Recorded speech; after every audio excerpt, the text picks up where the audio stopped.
Hello, so glad you are here. Today's story is about a lonely widower who accidentally run into a single mother and her sick child. They change each other's life.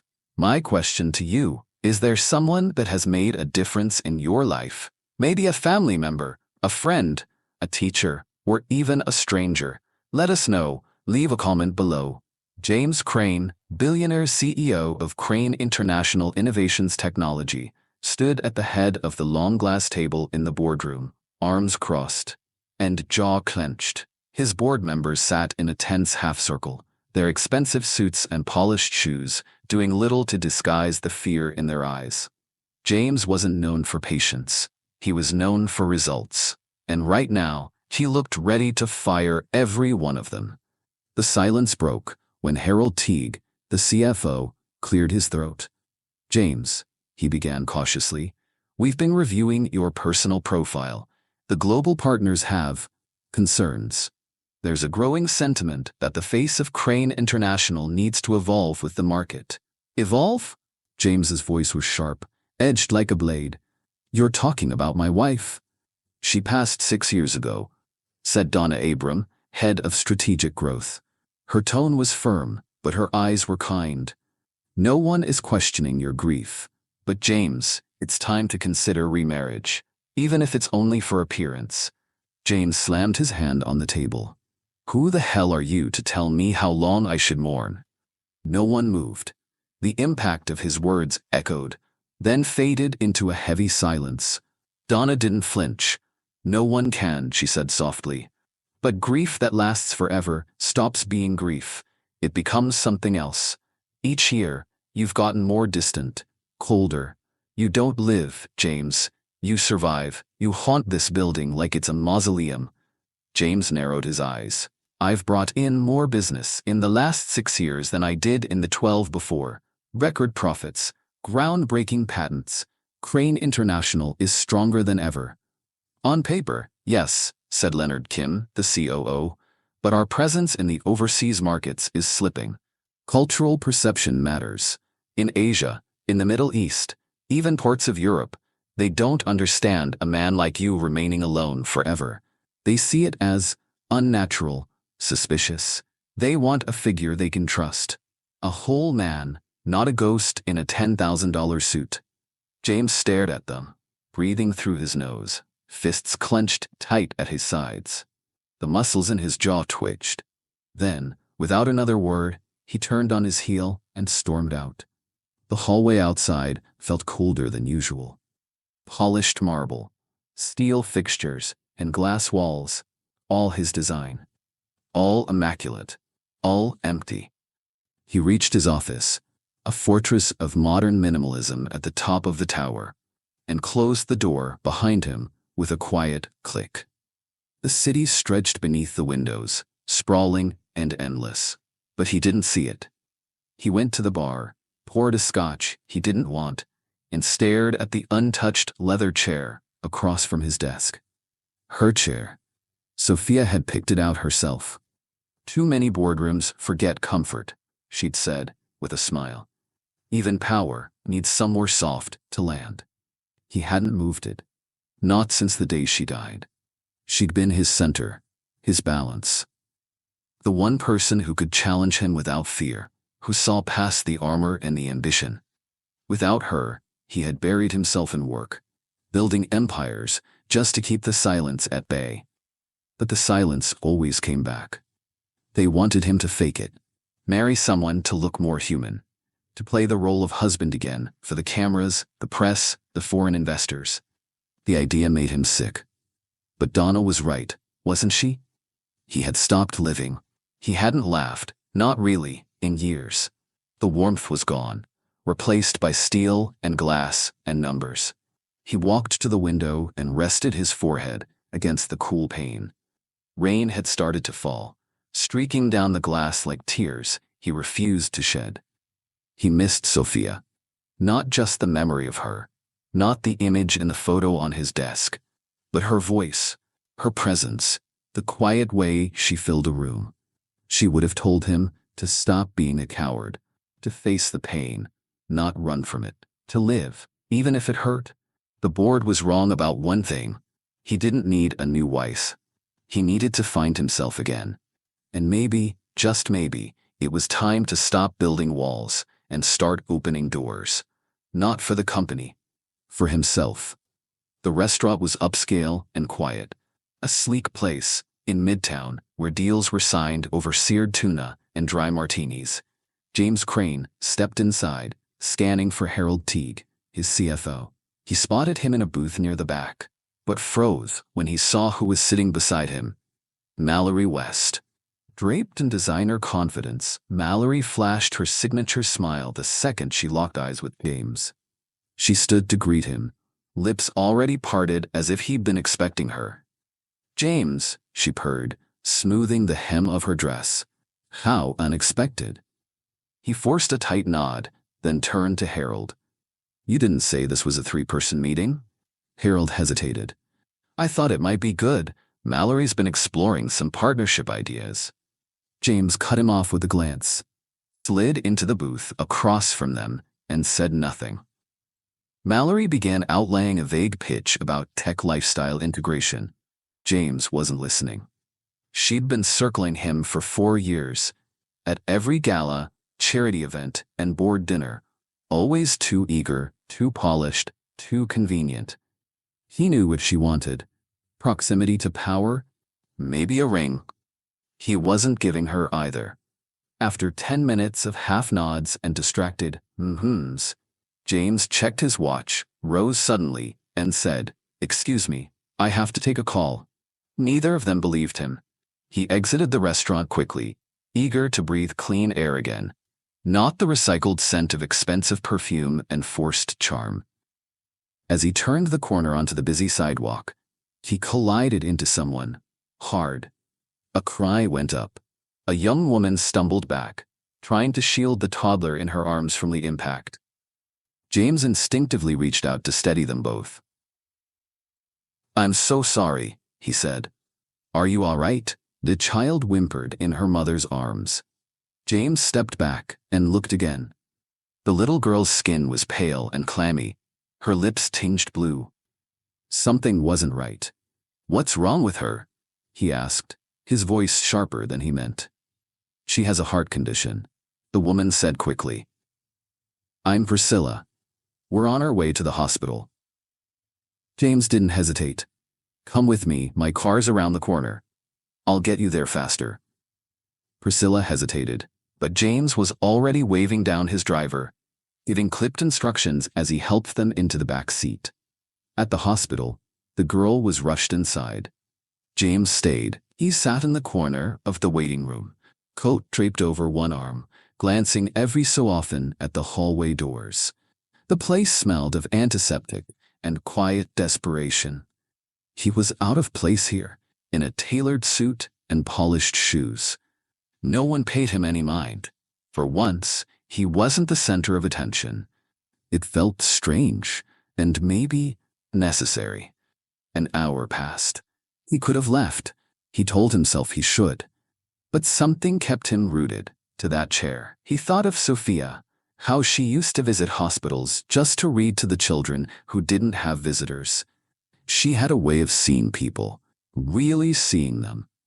That had been her gift. His was building empires. Hers was healing people. He hadn't known how much he missed that warmth until it ran him over on a sidewalk with a sick child in her arms. Finally, Priscilla emerged. She looked exhausted, but she smiled when she saw him. "She's stable," she said. "We're staying overnight for monitoring." James exhaled, tension dropping from his shoulders. "Thank you," she added. "You didn't have to do that." He shook his head. "I'm glad I did." Then, before he could stop himself, he asked, "What's her name?" "Lina," Priscilla said. "She's 6, and she's a fighter." James nodded. He thought of the boardroom, of Mallory's shallow charm, of the cold, measured way his life had shrunk into work and silence. And he realized, for the first time in years, he had felt something real, and he wasn't ready to let that go. James returned to the hospital just after sunset, carrying a paper bag that smelled faintly of roasted chicken and fresh bread. In his other hand, he held a small, plush cat toy, white with oversized eyes and a pink ribbon around its neck. It wasn't something he would have picked before, but as he passed the gift shop window earlier, it had just felt right. When he stepped into the pediatric wing, he wasn't sure what reaction he'd get. Maybe Priscilla would think he was overstepping. Maybe she'd be gone. But when she looked up and saw him standing in the doorway, her expression softened from tired surprise to something gentler, something grateful. "You came back," she said quietly, standing to meet him. He gave a small shrug. "Figured you could use something better than vending machine crackers." He handed her the bag. "It's still warm," she smiled. "That's incredibly kind. Thank you. And this is for Lina," he said, holding out the stuffed cat. "I thought she might like a new friend." Priscilla took the toy carefully, visibly touched. "She'll love it. She has a thing for animals, anything soft." They sat in the quiet of the waiting room, the fluorescent lights humming softly overhead. Priscilla unwrapped the food slowly, setting aside half for later.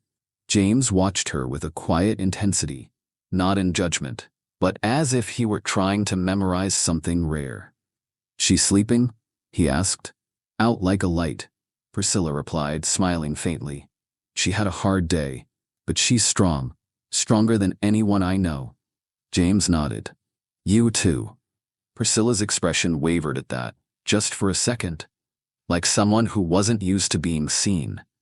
"Lina's had heart issues since birth," she said finally. "We knew early on it wouldn't be simple.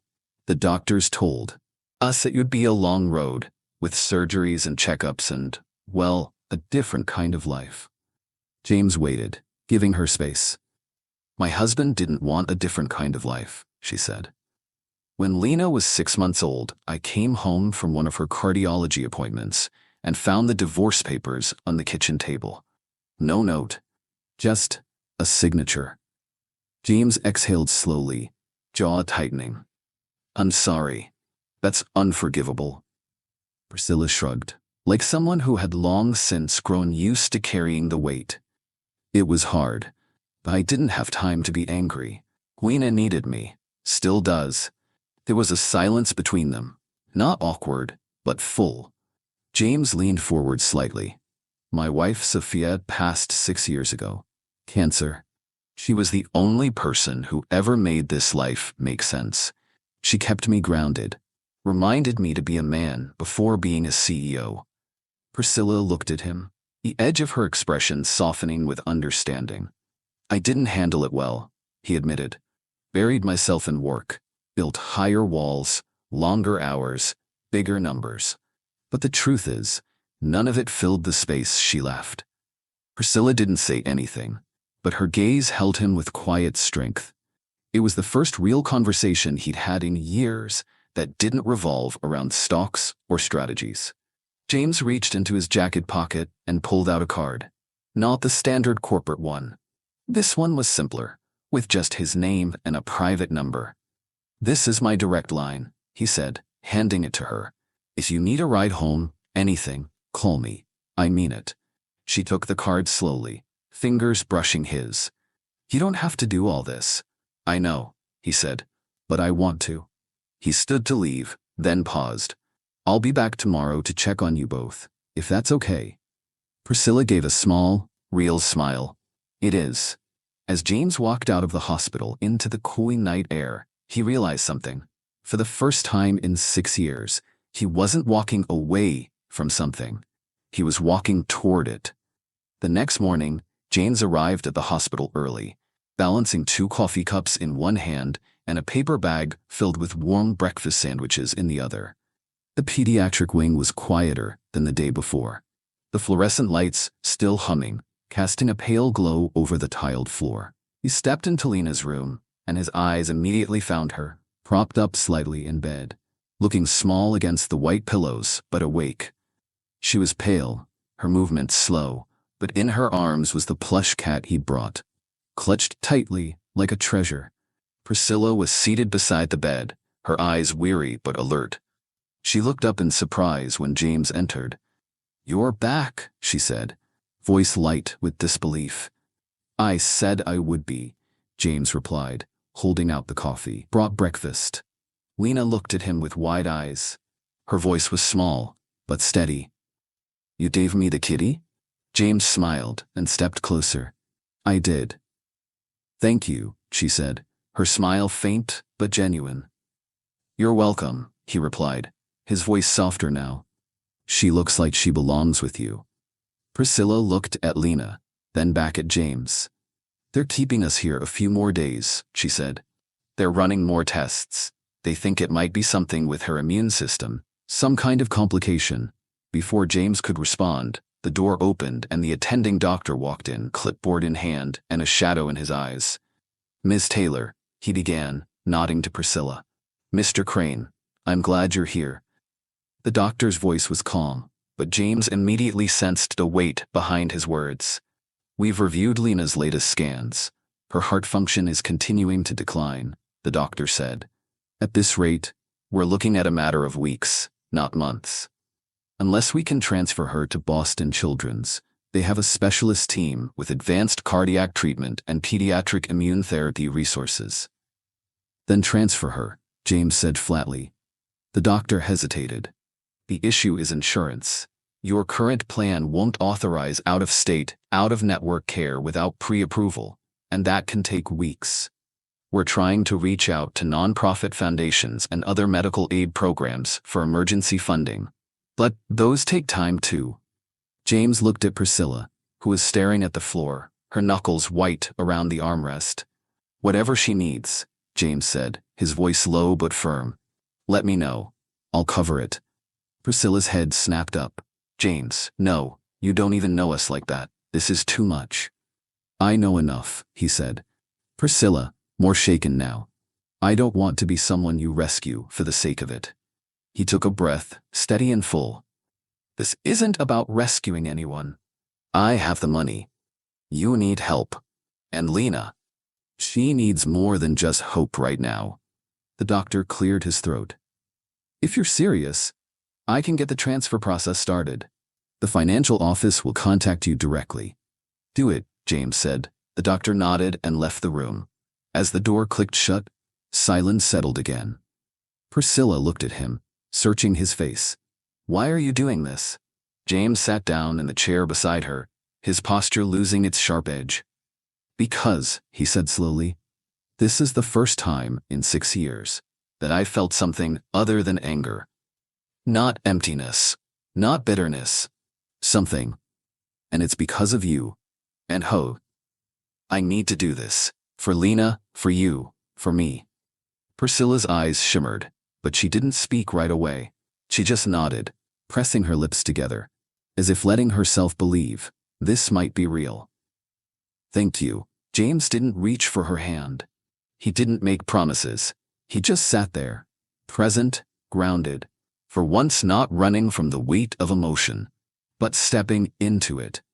2 days after the difficult conversation with the doctor, Lina was transported to Boston Children's Hospital. James was at the hospital that morning. He had made everything happen behind the scenes. Private transport, medical liaisons, a suite reserved for Priscilla at a nearby hotel, though she insisted on staying at the hospital.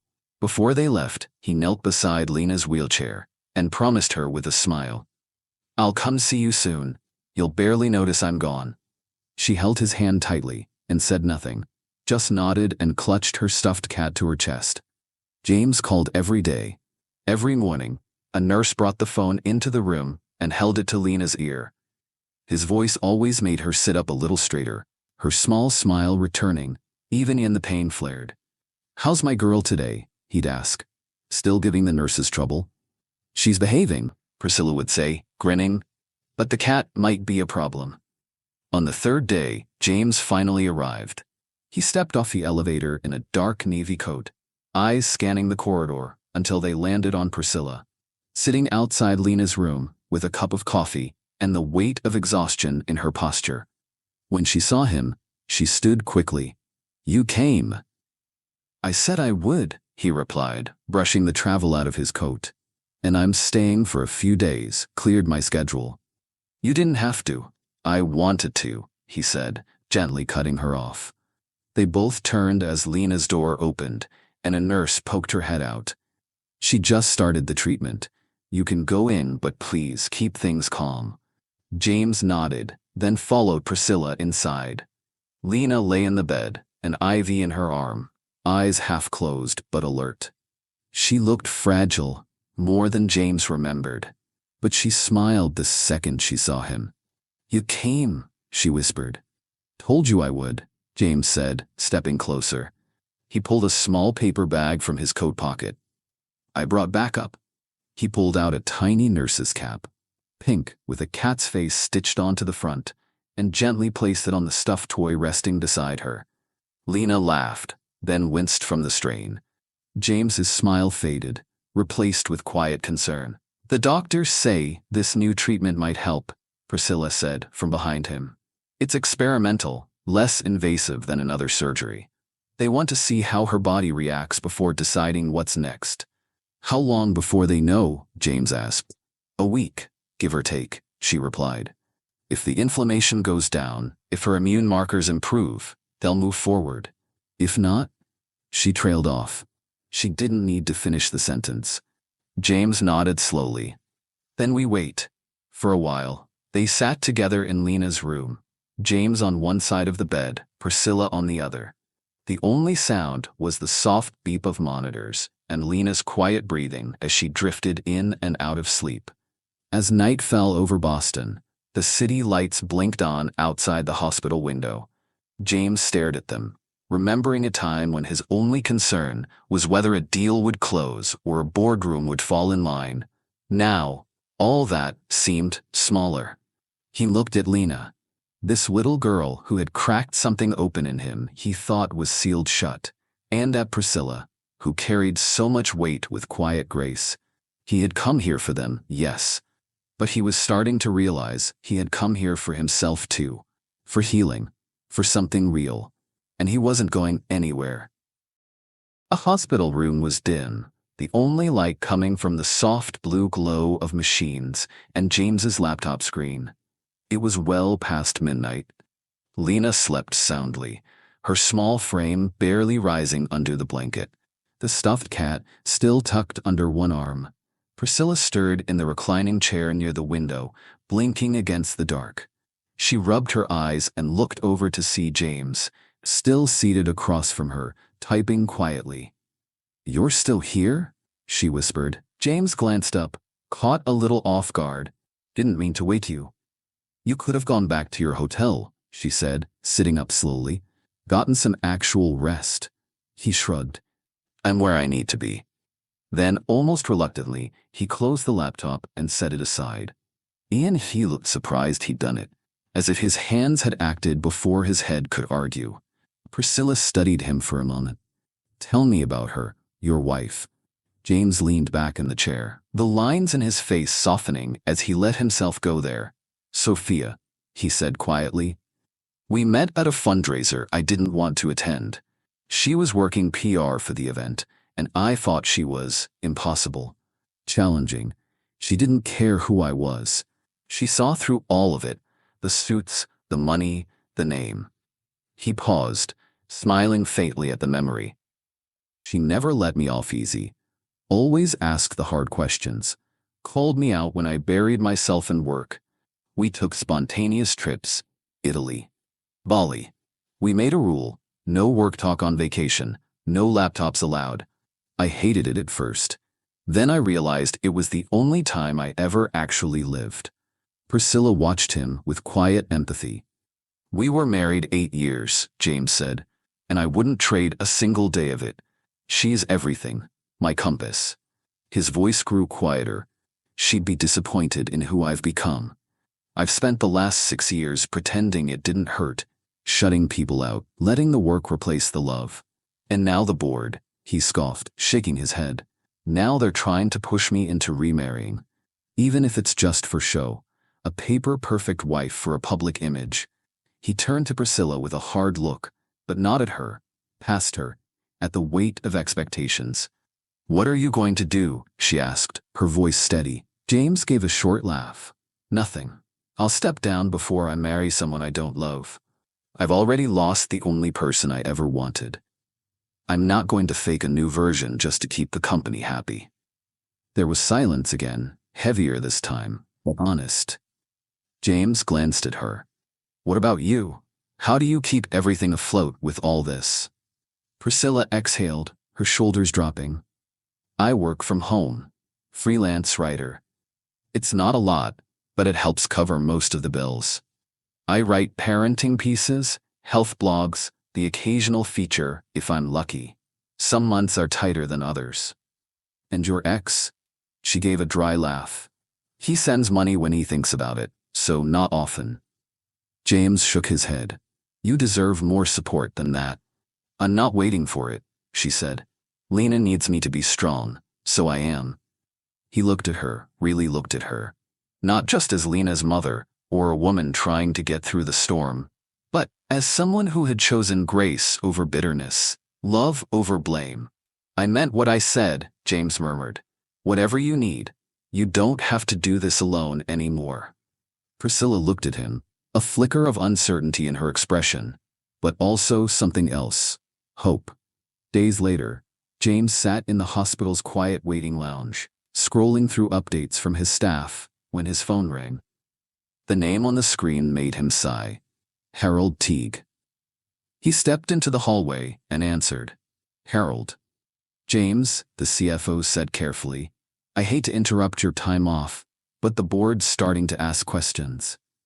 "I told you I needed space," James said, his tone clipped.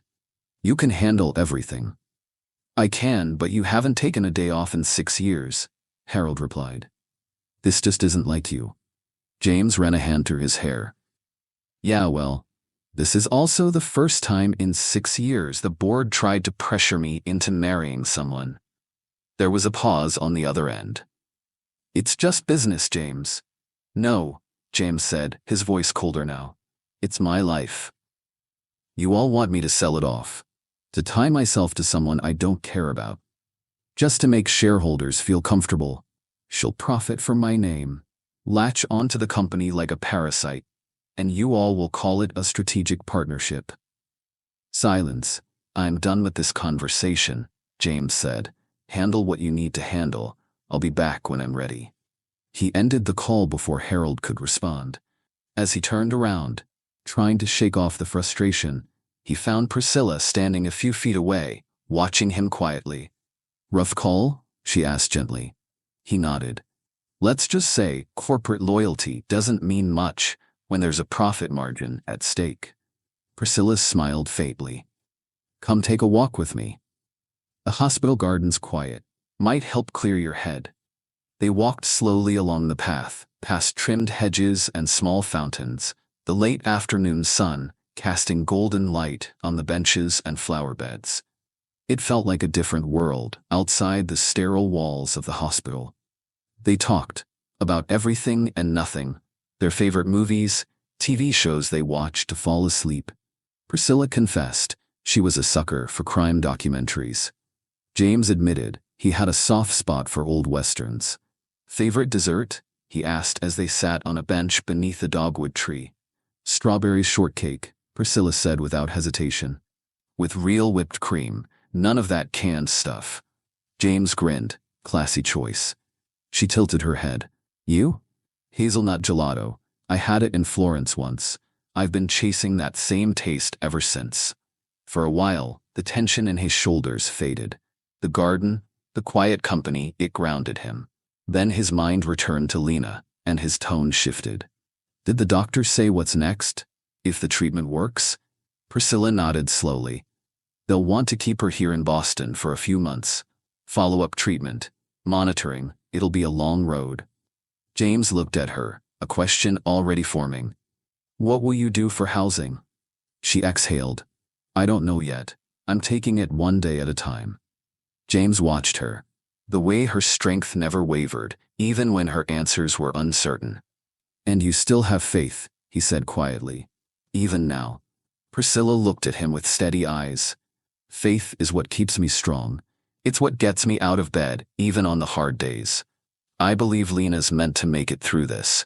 I believe we're meant to have a life. Maybe not an easy one, but a life. James looked away for a moment, as if her certainty was something he wasn't used to seeing. I envy that, he admitted. You don't have to, Priscilla said. Faith doesn't mean you have all the answers. It just means you keep going until it shows up. And for the first time in years, James wondered if maybe he could start believing in something again too. The next morning, sunlight spilled softly through the hospital room windows. James had arrived early again, coffee in hand, and quietly taken his seat by the window, while Priscilla flipped through a magazine. Then a sound broke the quiet. Laughter. Both James and Priscilla turned. Lina was awake, sitting up in bed and giggling at a cartoon playing on the mounted TV. Her cheeks had color again. Her eyes were brighter. The cat toy was nestled in her lap, and her fingers idly stroked its fur. Mom, she said between giggles, can I have pancakes? Priscilla let out a breath like she'd been holding it for days. She laughed, and then tears filled her eyes, falling freely as she nodded. Yes, baby. Yes, you can have all the pancakes you want. James felt something shift inside him. It wasn't just relief. It was deeper, heavier, something warm that cracked through the layers of emotional armor he'd built over the years. For the first time, he didn't just see Priscilla as a devoted mother fighting for her child. He saw her fully. The strength, the softness, the resilience that never buckled under pressure. And it hit him hard. The doctors came in not long after. Their faces were calm, but smiling. Her vitals are significantly improved, one of them said. The new treatment is responding better than expected. If things continue at this rate, we can look at discharging her in the next few days, maybe by the end of the week. Priscilla's hand flew to her mouth as she blinked back more tears. Oh, thank you, God, she whispered. Then, without thinking, she turned to James and wrapped her arms around him in a tight, shaking hug. Her lips brushed his cheek in a quick kiss, more gratitude than romance, but it sent a jolt through him all the same. Thank you, she said, for everything. James held her for a breath, then gently stepped back. I need a minute, he said, voice uneven. He stepped out into the hallway, walking slowly until he found an empty corridor. He leaned against the wall, eyes shut, breath shallow. Something unfamiliar was pressing at his chest. Emotion, raw and real. Not anger. Not grief. Hope. It was terrifying. James began to think, Lina will be leaving here soon. By noon, he had made living arrangements. That afternoon, he found Priscilla outside on the hospital terrace. She looked up in surprise as he approached. I want to show you something, he said. What is it? James smiled. Just come with me. He led her a few blocks away, down a quiet residential street, shaded by tall trees. There, waiting behind a white picket fence and a little garden, was a charming two-story rental. Bright windows, a front porch with a swing, warm, lived-in energy. I rented it, James said simply. It's fully furnished, quiet, close to the hospital. I thought, maybe this could be home for a while, for you and Lina. Priscilla blinked at him, stunned. You did this? I wanted you to see it first. Make sure it's something Lina would like. A place she can feel, play, just be a kid for a while. She looked at him, eyes filling again. James, why are you doing all of this? He met her gaze, steady now. Because you and Lina, you're part of my life now. Whether I planned for it or not, you are. You're the closest thing to family I have. Priscilla softened. You don't have any family? James gave a dry chuckle. Technically, I do. Cousins, distant relatives. People who remember my birthday when it benefits them. But real family? No, not until now. Priscilla stepped closer, her expression open, warm. We didn't plan for any of this either. James smiled, quiet and full. Sometimes the best things aren't planned. Lina was discharged on a bright Thursday morning, her small frame bundled in a hoodie 2 sizes too big. The plush cat still tucked under her arm. The doctors gave strict instructions: limited activity, close monitoring, rest. But her eyes sparkled with freedom the moment she left the hospital doors. That afternoon, they celebrated the only way a 6-year-old should. On the back porch of the rented house, with a pepperoni pizza, fizzy juice boxes, and sunlight warming their faces. Lina sat on a folded blanket in the shade, a checkers board set between her and James. Her laugh rang out every time she jumped one of his pieces. He feigned frustration, leaning back in mock defeat. "She beat you again," Priscilla called from the porch steps, smiling as she sipped her iced tea. "I'm starting to think this game is rigged," James said, shaking his head. "I'm just smart," Lina declared proudly, puffing her chest out. James grinned. "That you are." Priscilla watched them, Lina giggling, cheeks flushed. James relaxed in a way she hadn't seen before. And something inside her shifted. A thought crept into her heart. Before she could stop it, what would it be like if this was every day? If Lina had a father? If I had a partner? A warmth of the image hit her so suddenly, so deeply, that she blinked against the sting in her eyes. She stood quietly, slipped inside, and leaned against the kitchen counter. The tears came before she could stop them. Soft, silent, unexpected. It had been years since anyone shared her load. Years since she let herself even imagine more than survival.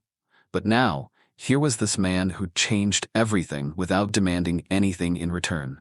She wiped her eyes quickly and returned outside, only to find James stepping away to take a call.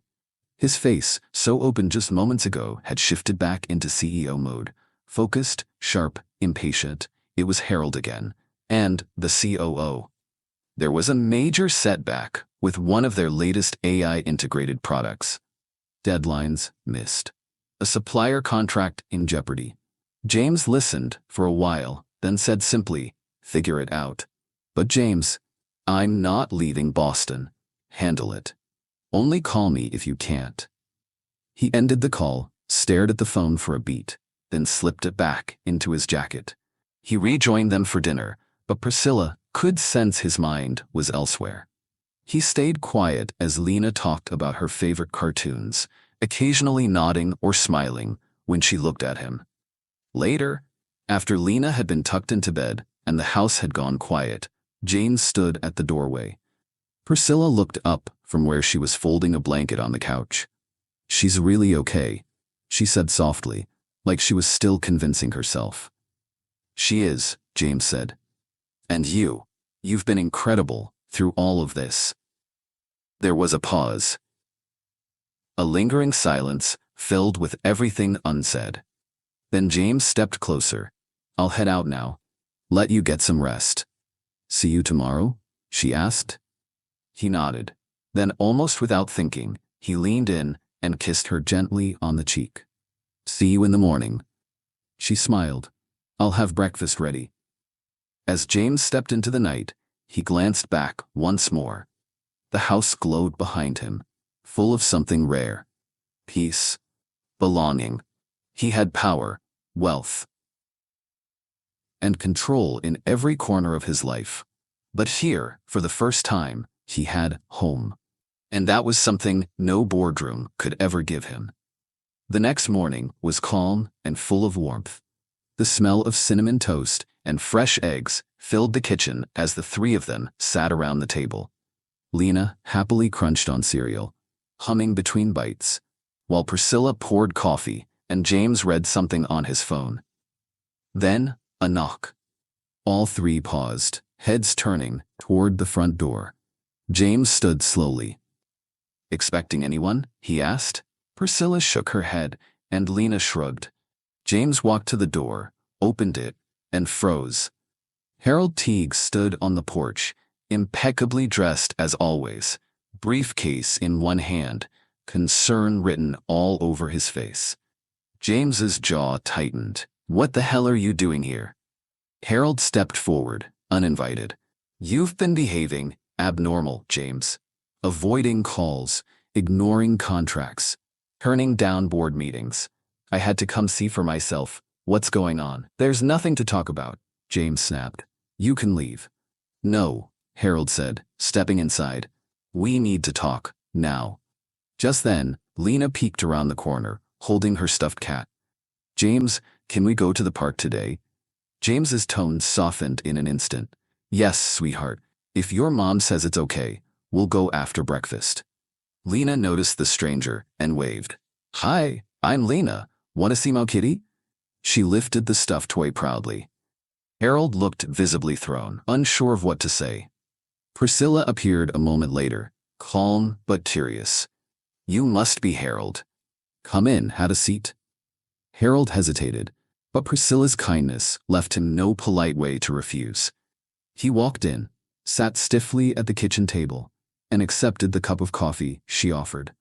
Lina climbed into James's lap, her arms wrapping around his. I told you I'm feeling better. You sure did, James said with a smile, kissing the top of her head. She turned to Harold. I was in the hospital for a long time. I got better because of my medicine and my kitty. And James. Harold shifted uncomfortably in his seat, cleared his throat, and offered a tight smile. That's wonderful to hear. James met his gaze directly and reached across the table, gently taking Priscilla's hand. This is my family, Harold. I know that's not in the latest company memo, but it's real. Harold blinked, tension in his face rising like steam. He stood abruptly. Well, I appreciate the coffee. I'll be heading back to New York. James walked him to the door. Harold turned before leaving. We'll be talking soon. Not if I don't answer, James replied, and closed the door behind him. Back at the table, Priscilla raised an eyebrow. He's not happy. James sighed and sat down again. I don't care. They're trying to dictate my life, trying to force me into a business marriage to make investors feel better. He looked at her seriously. Well, if they're so determined I get married, then it'll happen on my terms. No board, no media campaign, just what's real. Priscilla hesitated, her voice quiet. Does that mean me? James froze. He hadn't expected her to ask. Not like that. For a moment, he was the one caught off guard. He set down his mug and turned to her fully. I do care about you, about Lina, more than I've cared about anyone since. He paused. Since Sophia. But I'm not here to pressure you. You've been through too much. I'm not going to throw a ring at you, just to make a point to the board. Priscilla studied him. So what are you doing? I'm showing up, James said simply. For you, for her, every day. However long you'll have me. Priscilla smiled slowly. That might be more than enough. The next morning, James's phone rang as he stood by the kitchen window, sipping his coffee. The number flashing across the screen made his gut twist. He stepped outside to take the call. A few minutes later, he came back inside. Calm on the surface, but his jaw was tight and his eyes had gone hard. Priscilla noticed immediately. She watched him closely as he tried to slip into normalcy, pouring another cup of coffee like nothing had happened. What is it? She asked gently. Nothing, James replied too quickly. James, she said firmly, stepping closer, don't hide from me. If we're your family, then I deserve to know when something's wrong. He hesitated, then exhaled. The board voted, he said. They're pushing forward with the marriage demand. Official announcement to go out in 3 months. Investors expect a name, a face, a wife. Priscilla's brows lifted. They're giving you a deadline now? He gave a humorless chuckle. Like it's a product launch. Pick someone, tie the knot, smile for the cameras. She reached for his hand, but he pulled her gently into a hug, placing a soft kiss on her forehead. We'll deal with it later, he said. Right now, we've got a follow-up appointment to get to. They spent the afternoon at the hospital. Lina's tests came back strong. Her heart was holding steady, and the new medication continued to work. The doctor was optimistic. Stay on this path, and she'll be running circles around us in a few months, he said with a grin. They returned home beaming and decided to celebrate with cake and ice cream. Lina chose confetti cake and chocolate swirl. She sat in her chair, spoon in hand, giggling through mouthfuls of frosting. Then, in the middle of the laughter, she looked up at James with big, hopeful eyes. "James," she said, "are you my daddy now?" The room froze. James's hand paused mid-scoop. Priscilla's smile faded. James opened his mouth, then closed it. He wasn't sure what to say. He looked at Priscilla, uncertain. She stepped in quickly, her voice soft but clear. "Sweetheart, we're all still learning each other, taking our time.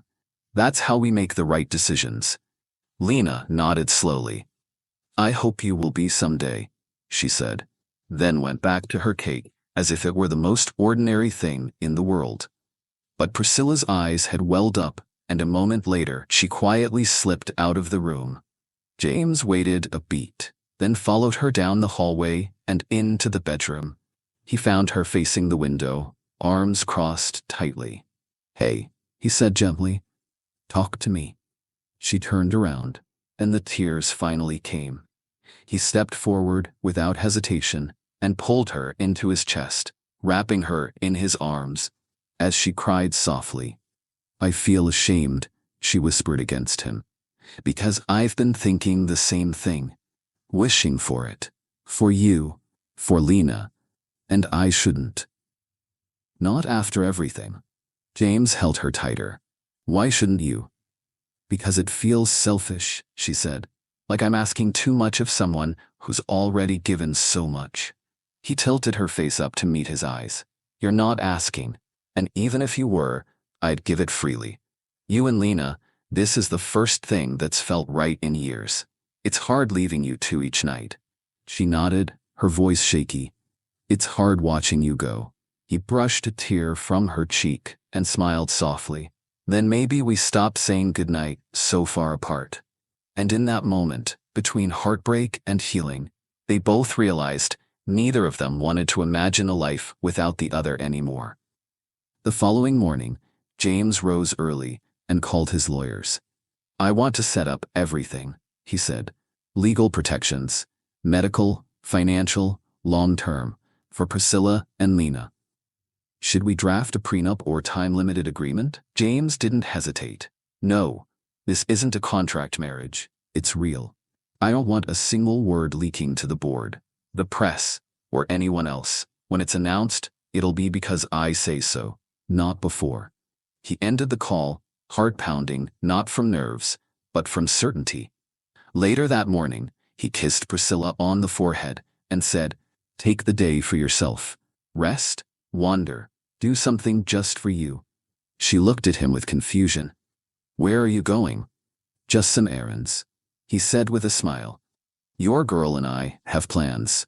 He and Lina spent the day walking through Boston's old neighborhoods, stopping for hot cocoa and window shopping. Eventually, they slipped into a small, upscale jeweler tucked away on a quiet street. Lina's eyes widened at the rows of sparkling rings, and she pressed her hands to the glass like it was a candy shop. "Do you think she'll like that one?" James asked, as Lina pointed to a delicate rose gold ring with a subtle halo of diamonds. Lina nodded solemnly. "It looks like something a real princess would wear." "Perfect," James said. That evening, James turned the backyard of the rental home into something magical. Twinkle lights strung through the trees, a white linen table set for three, soft music playing in the background. He'd hired a private chef to prepare a 3-course meal, complete with sparkling cider and chocolate souffle. Priscilla had no idea what was coming. After dinner, as Lina played nearby with her cat plushie, James stood, turned to Priscilla, and dropped to one knee. The ring box opened with a quiet click. Priscilla froze, hand to her mouth. "Priscilla Taylor," James said, voice strong but tender. "You and Lina gave me back something I thought I'd lost forever. Love, purpose, family. I don't want another day to go by without making it official. Will you marry me?" Tears filled her eyes as she nodded, too overwhelmed to speak. Yes, she finally whispered. 1,000,000 times yes. Lina clapped, bouncing with excitement. We're gonna be a real family. The next day, they went to the courthouse in a quiet, private ceremony. No reporters, no press release, just the three of them, a judge, and a future that felt suddenly, beautifully certain. A few days later, James returned to New York, with Priscilla and Lina beside him. He didn't ease into it. He walked into the boardroom that morning, Priscilla at his side, holding Lina's hand. Gentlemen, James said, I'd like you to meet my wife, Priscilla Crane, and our daughter, Lina. The room froze. Murmurs rippled around the table, shocked expressions, poorly masked disgust, even a few audible scoffs. We expected someone of a certain class, one board member said, under his breath. Too loud not to be heard. James turned, eyes cold. Class, he echoed. You mean someone who fits your fantasy, not mine. You mean someone who plays the part, poses for the camera, and knows how to fake affection. Let me be very clear. You don't get to define my life. He stepped forward, voice low but firm. You'll accept my wife. You'll respect my daughter. Or you'll resign, effective immediately. The room fell silent. Even Harold, seated at the far end, said nothing. James looked back at Priscilla and Lina. Because this is my family. And nothing, not your expectations, not your spreadsheets, will come before them again. And just like that, the board realized something they had forgotten. You don't control a man who finally has everything he was missing. James led them down the sleek hallway toward his corner office. The glass doors slid open silently, revealing a pristine space, polished floors, chrome finishes, a large desk with not a single item out of place. Lina stepped inside, looked around, and wrinkled her nose. Daddy, your office is boring. No color. James laughed, lifting her into his arms. Yeah, it is. Never had it decorated. Guess I never had a reason to. Priscilla smiled at the exchange, just as the door opened without a knock. Mallory West strolled in, heels clicking confidently on the marble floor. James, I heard you were here today. She froze mid-sentence when she saw Priscilla and Lina, her eyes narrowing slightly as she took in how close they stood to James. I didn't know you had guests, she said, tone tight. Before James could speak, Lina piped up, cheerful and direct. We're not guests. I'm his daughter. Mallory blinked and let out a tight artificial laugh. That's so cute. She calls you daddy. James's voice cut through the air, sharp and unbothered. Miss West, allow me to introduce you properly. This is my wife, Priscilla Crane, and our daughter, Lina Crane. Mallory's smile faltered, but she quickly tried to regain her composure. Wife? She said, glancing back and forth between them. I wasn't aware you'd... No one needed to be, James replied. It was a personal decision, and it's final. Just then, Lina tugged at his sleeve. Daddy, do you have a playground here? James chuckled and crouched slightly to meet her eyes. Yes, sweetheart. 3rd floor. Want to go check it out?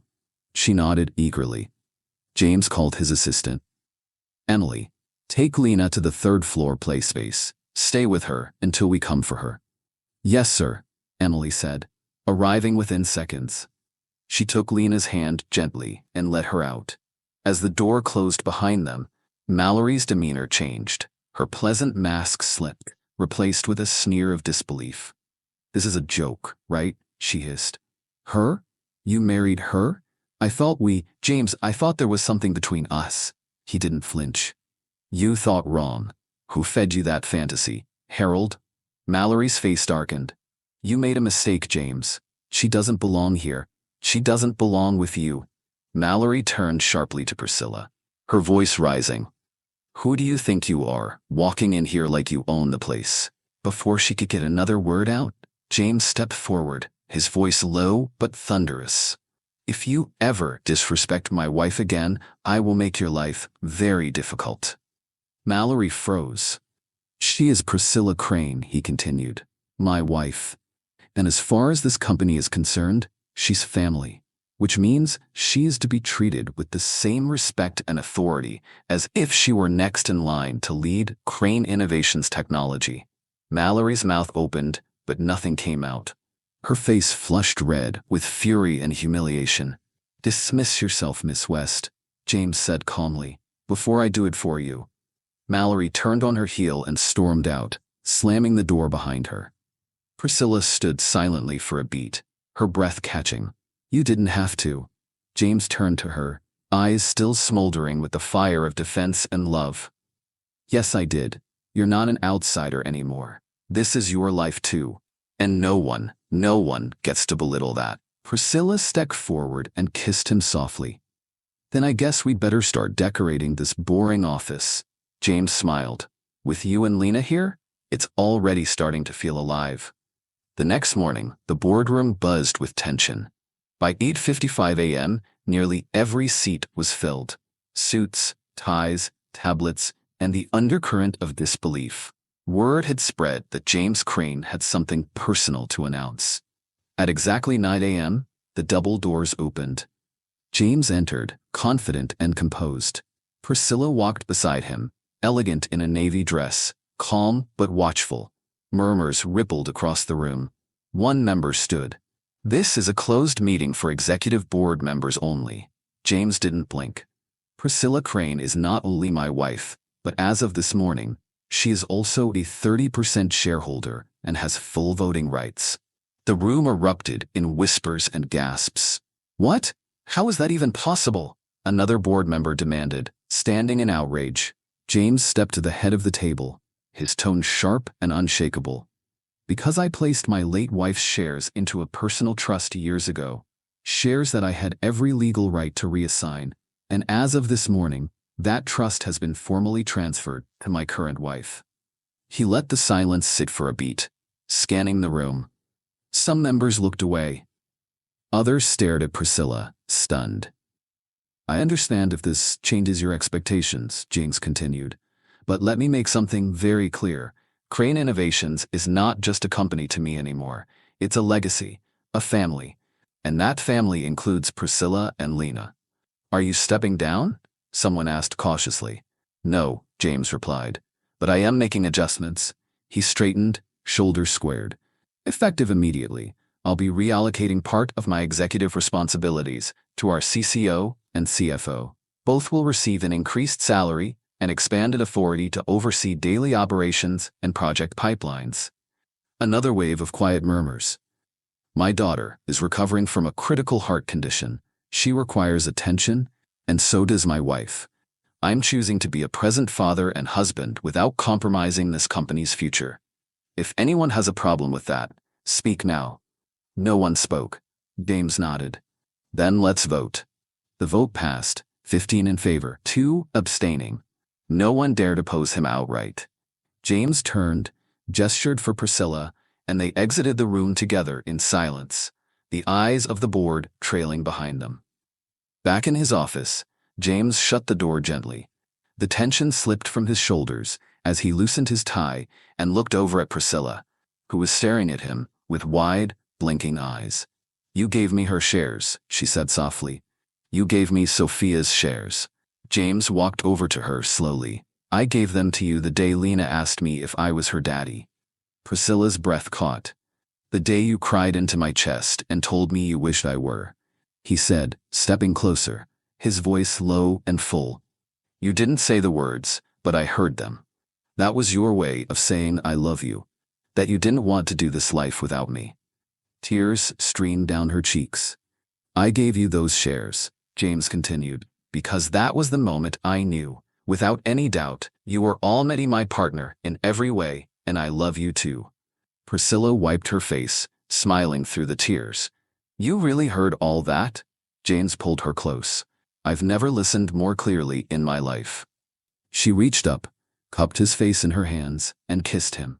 Deeply, fiercely, without hesitation. I do love you, she whispered against his lips. He smiled. Good, because I'm not going anywhere, and neither are you. Together, they stood there, in the heart of his empire. No longer just a CEO and a widow, but a husband, a wife, and parents to a girl who had unknowingly rebuilt everything they thought was lost.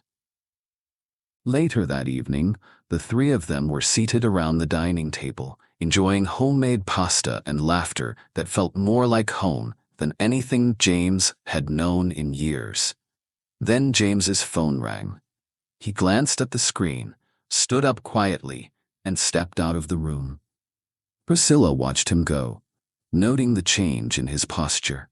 When he returned a few minutes later, his face was unreadable, calm but distant, the way it always was when something heavy sat on his mind. Priscilla reached across the table, placing a hand gently on his. "What's wrong?" James looked at Lina, who was busy twirling spaghetti with her fork and talking to her stuffed cat. "After dinner," he said softly. Once Lina was in the living room, playing and humming to herself, Priscilla turned to James again. "Now tell me."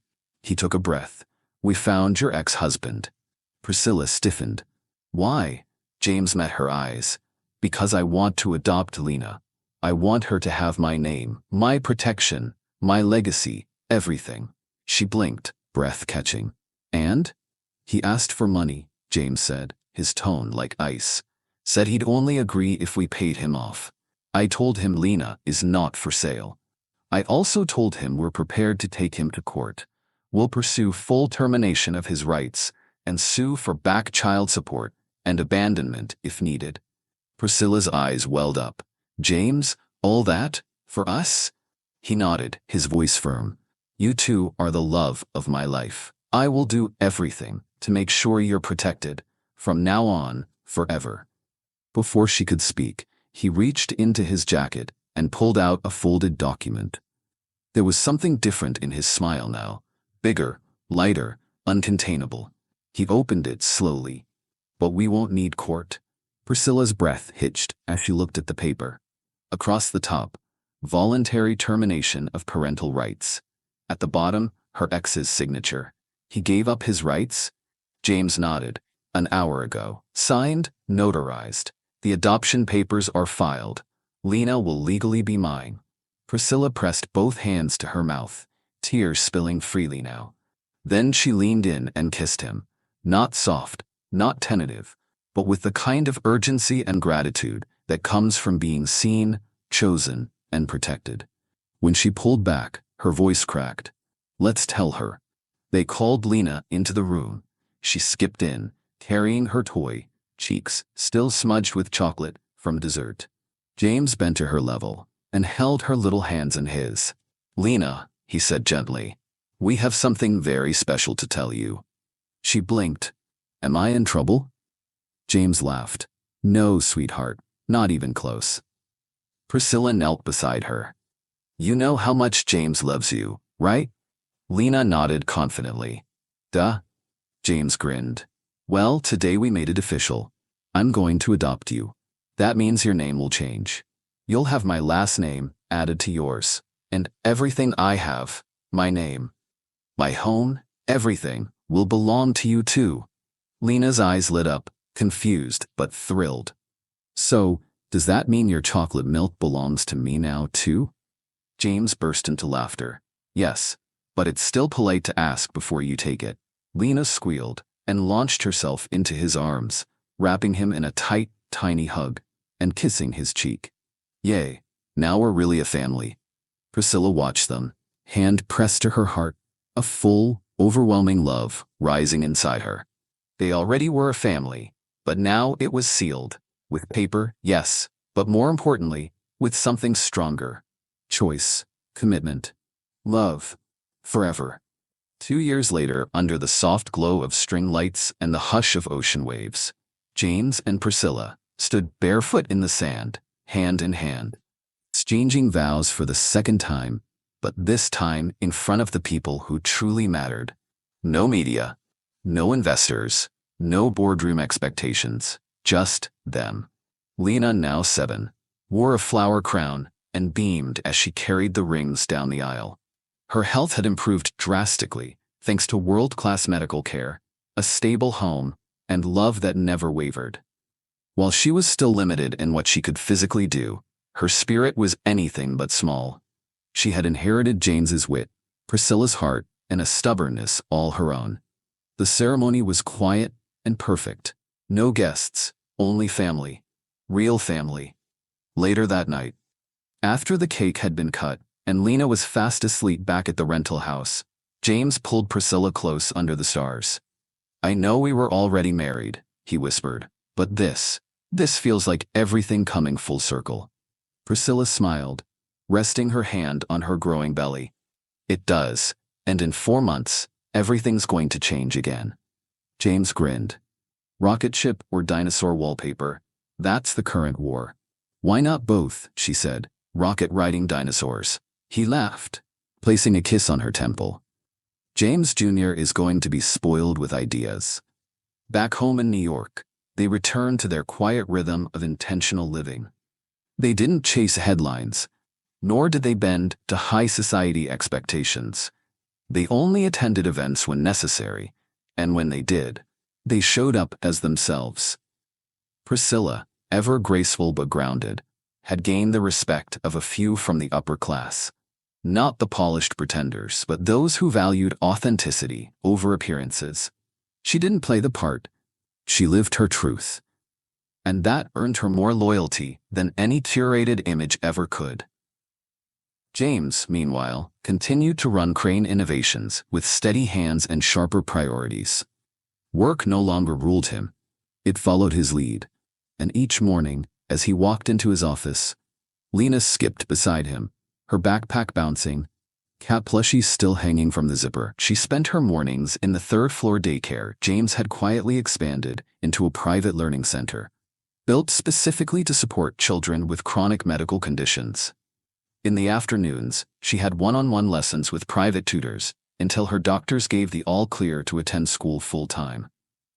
Most days, she stopped by his office, hopped into his chair, and asked to sign something important, which usually meant doodling her name across one of his reports. She called herself Executive Junior Assistant, and James never corrected her.